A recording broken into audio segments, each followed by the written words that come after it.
Dok, una, ano Hmm. ba yung prostate cancer, at paano po ito nade-develop? Okay, yung prostate cancer kasi actually medyo common siya sa lalaki 'no? Ito yung nade-develop lang habang, umiidad ang lalaki, tumataas ang tsansa magkaroon. Ngayon kung halimbawa meron kang tatay o Mhm. kamag-anak na merong prostate cancer, Hmm. medyo tumataas ang tsansa na magkaroon ka rin ng cancer sa prostate. Mhm. Ah, Parang Mm. oo. hereditary. Dok, ano ba, Yes. at what age, na parang nakikita or nagkakaroon ng manifestations na, sabi niyo nga common kasi ito sa mga kalalakihan? Mm. Okey, kasi ang ano 'no, ang paglaki ng prostate, iba yon sa cancer ng prostate. Hmm. Yung paglaki ng prostate, age-related yan. Habang umiidad tayo, lumalaki talagang natural ang prostate. So, yung kadalasang nararamdaman ng mga pasyente ay dahil sa paglaki ng prostate. Mhm. Hindi ito ano, hindi walang kinalaman dun sa cancer. Kasi ang cancer ng prostate, unfortunately, early on, walang nararamdaman ng pasyente. Mhm. So Oh. talagang yes, so talagang very important yung nagpapatingin ka. Kasi yung iba sinasabi, "Wala naman akong nararamdaman, ba't ako magpapatingin?" Or in fact, 'pag meron ka ng nararamdaman sa prostate, baka mamaya huli na ang lahat, kalat na pala ito. Oo. Hmm. Pero initially, meron ba somehow magma-manifest na parang dapat, may mararamdaman sa katawan ng isang lalaki na para ma-encourage siya na magpatingin sa doktor?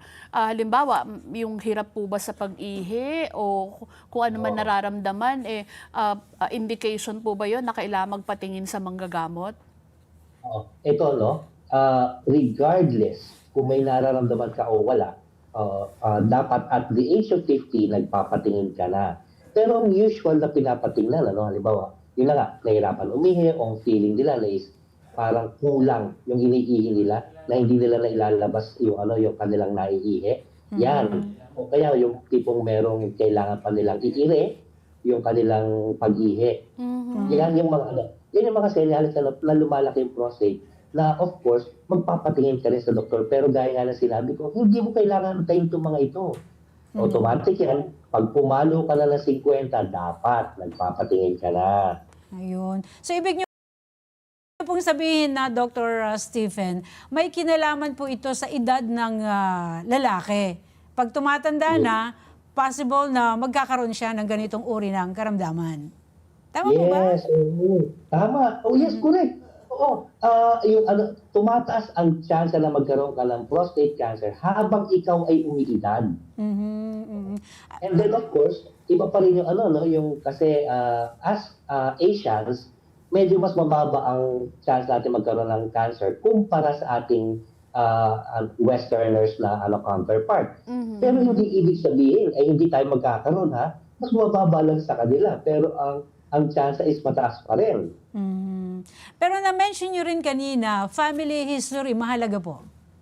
Yes, oo. Pagka nga ano, halimbawa yung meron kang kamag-anak o lalong-lalo na kung yung ama mo Mhm. ay merong cancer, ang tsansa na magkaroon ka is 3 times higher. So Mhm. pagka ganyan, ibinababa namin yung ano, yung requirement namin na dapat magpatingin. Dapat 45 years old pa lang nagpapatingin ka na. Mhm, mhm. Hmm.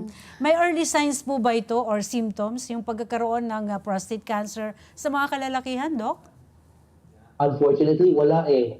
Hmm. Kaya nga yun yung pinakaproblema namin sa iba, ayaw magpatingin kasi walang nararamdaman, hindi naman puwede. Mhm. Dapat yan regardless, pagka ikaw umabot ng 50, automatic yan, Mhm. papatingin ka dapat. Mhm.